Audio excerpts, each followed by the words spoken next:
Hello, welcome to the We in Wellness Conversations and Meditations with Dr. K.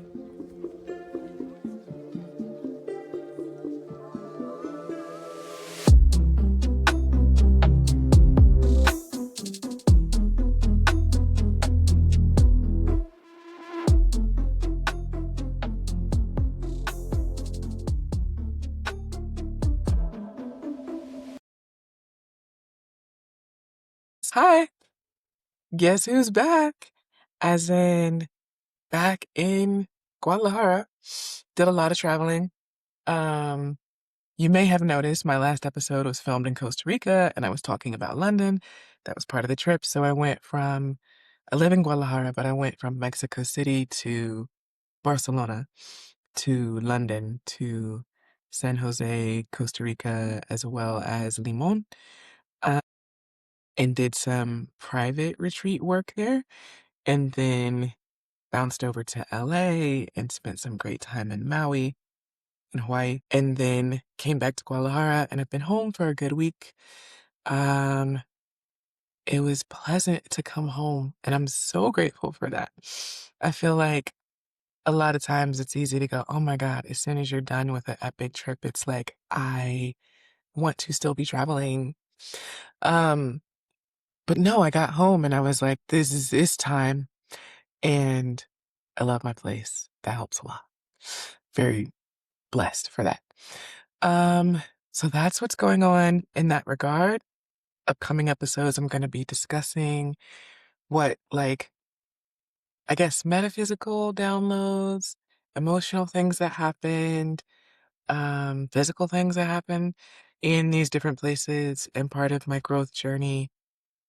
I think I've had some time to process, transmute, understand a bit of what was going on with that. Um, and spoiler alert, the place I will move to next is none of the places that I visited. But more on that much, much later. It'll be some time before I go. Because I love it here, like I said. I mean, y'all can't really see the part of it that I love. This is a little messy. This is a very impromptu recording.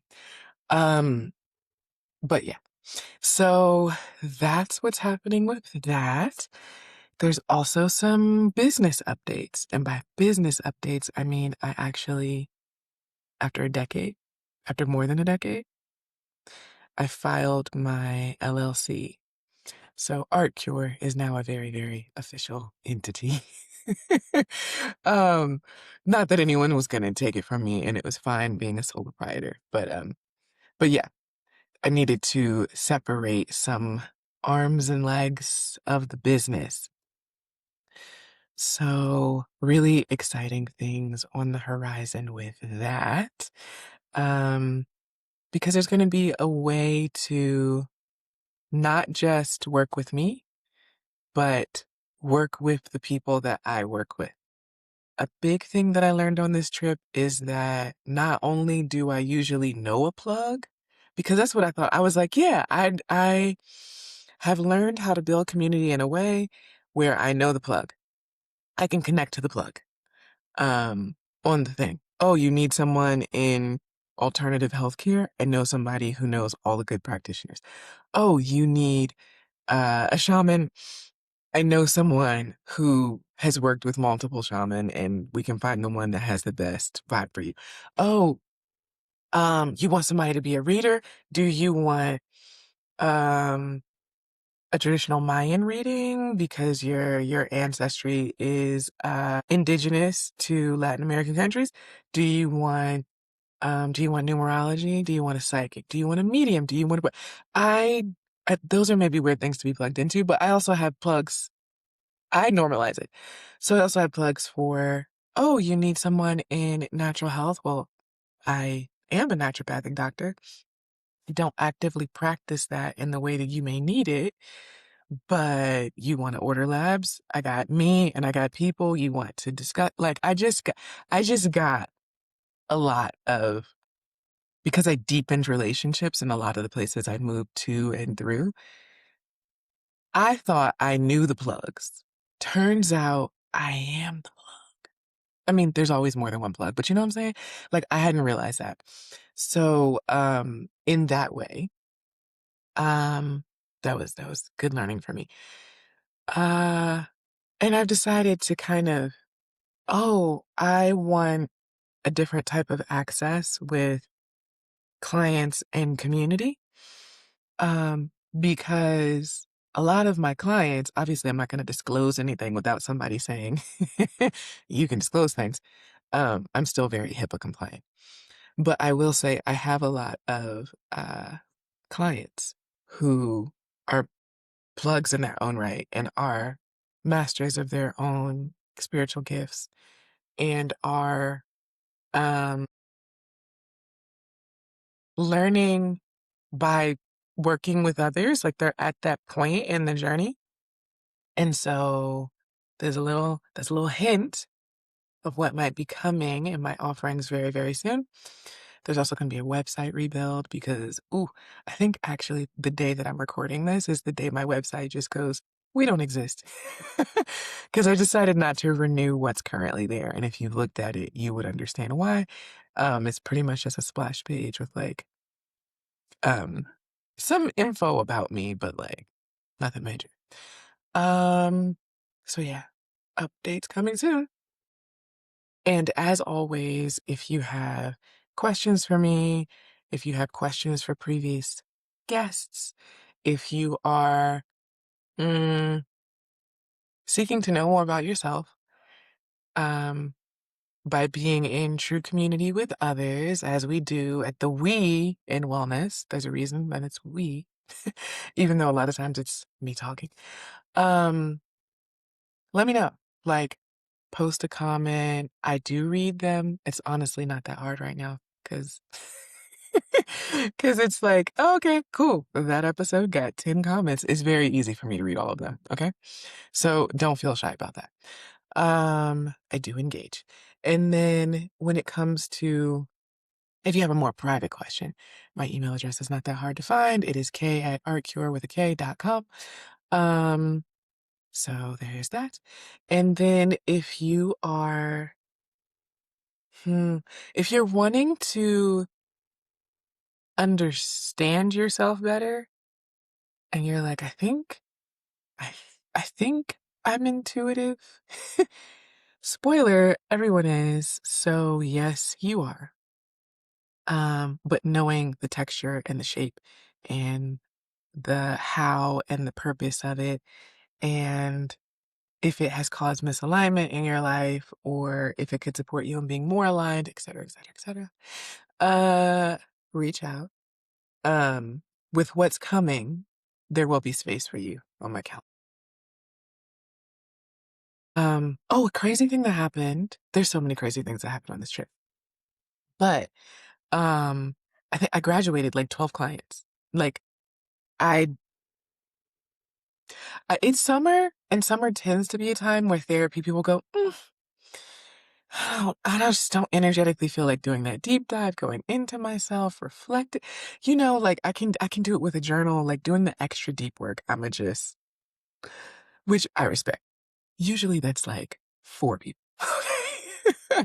So the fact that I was like, oh, oh, and I was not upset, not once. I was so excited.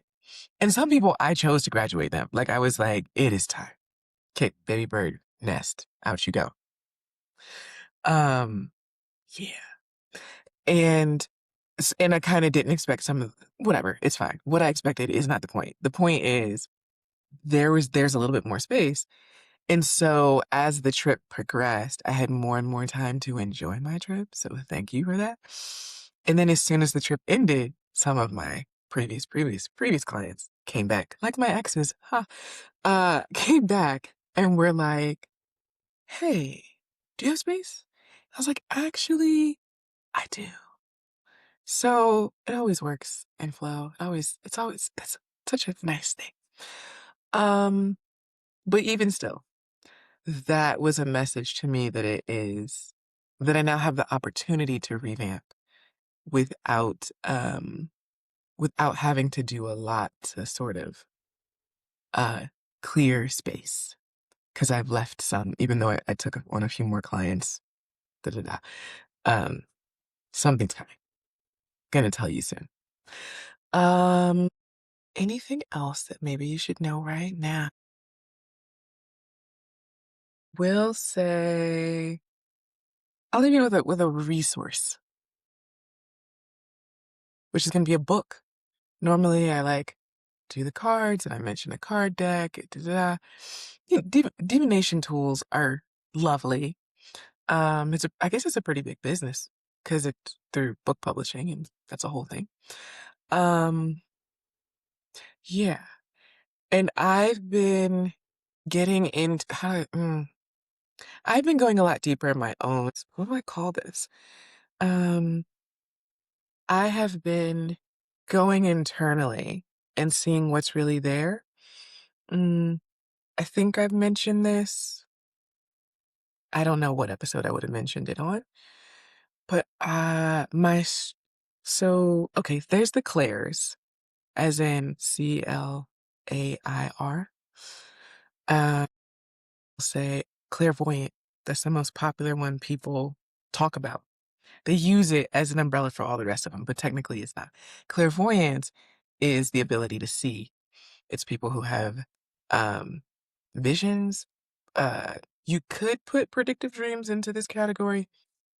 It is folks who are mm, people who have auric sight, like they can see someone's energy as like colors or shapes.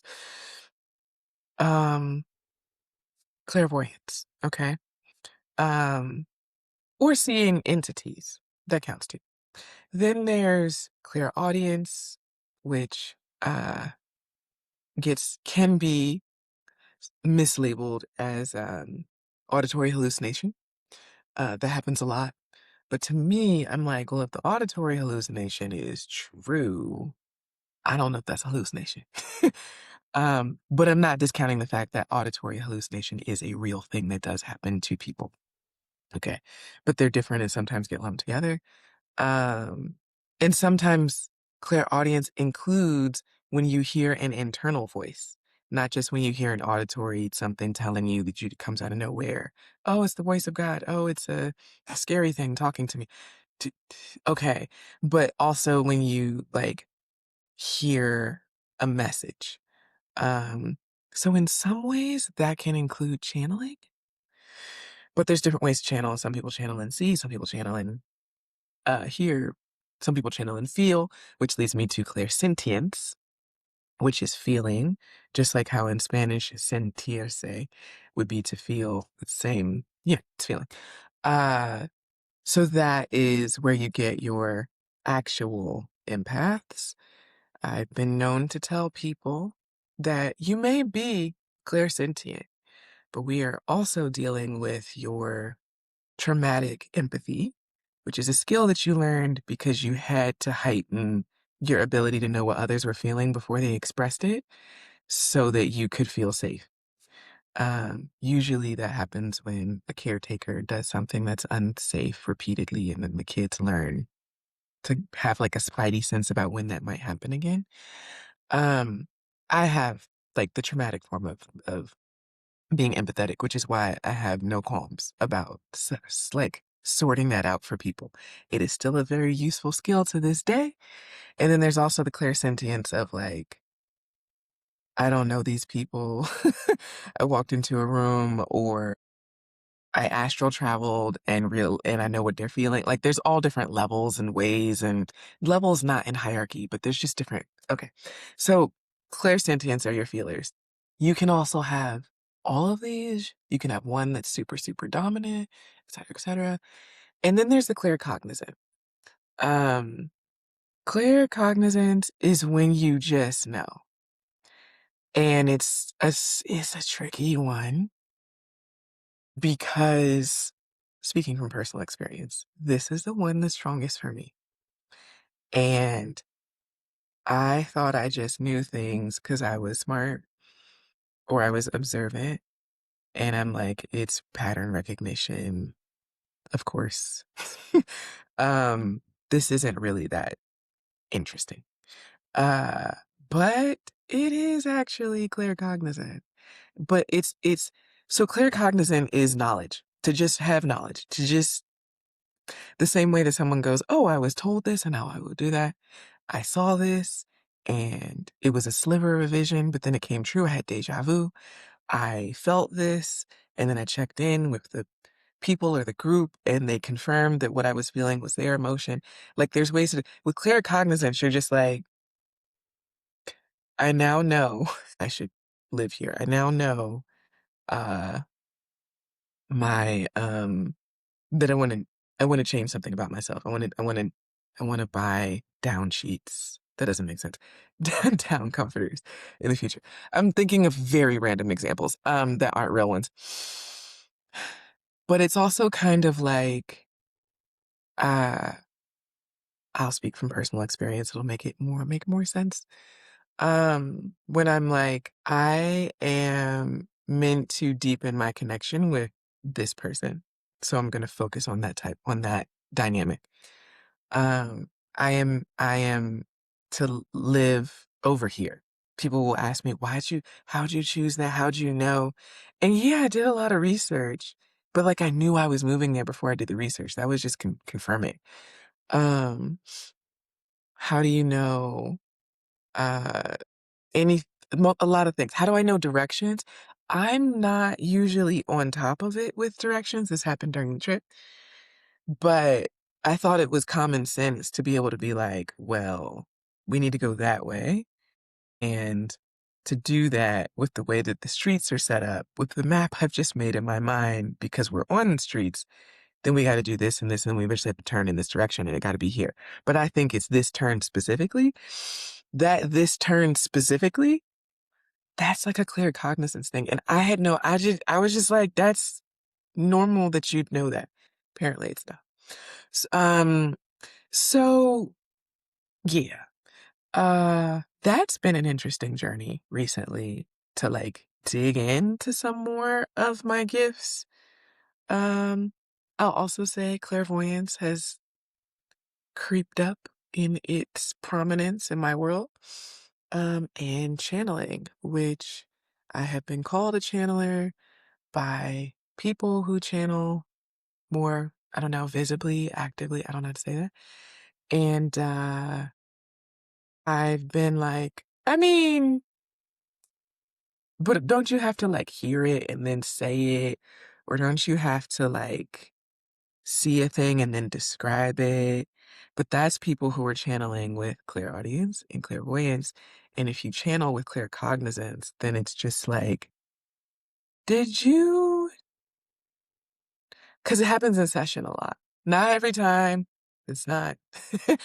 um, I mean, it could happen every time, but uh, it'll be like, oh, wait, we're talking about this, we're talking about this, we're talking about this, and I will make a connection out of nowhere and be like, wait, did you have someone in your life who like wasn't a parent, but they still left and it hit you like they were? Like, I'll ask something that's not quite where we're specifically at in conversation, but like energetically, that's where we're at, which is why I'm asking.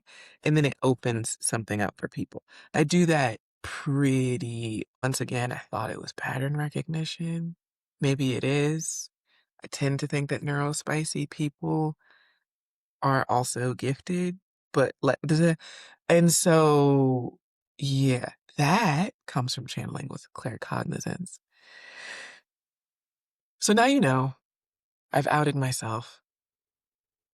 Here we are. So I promised you a resource. There's a book I picked up in London, mixing words together. Um, how to how to develop your sixth sense. A practical guide to developing your own extraordinary powers by David Lawson. Very easy read. A lot of fun meditations. For me, because of how I found the book, I'll tell that story later. Because of how I found the book and the places in which I used it, I'm downplaying it, but like a lot unlocked. But when I look at the prompts that are in the book, they are so, so simple. And so I cannot guarantee that you'll have some huge, big, you know, psychotropic type experience with it. I kind of did. But that being said, it's a fun read. And if you're interested in practicing, because I also work with a lot of people who are like, I think I have this, but I don't know how to like heighten it. I mean, that is a big part of the work I do. Like I individualize and tailor stuff for people who are going through that. That's like one of my main things in session. And also hint, hint, something's coming with that very, very soon. Um, but this book is an amazing starter pack if you would like to spend £9 and do this. I have no idea if it's like still in print and stuff, but yeah, do this. Okay, I will check y'all later.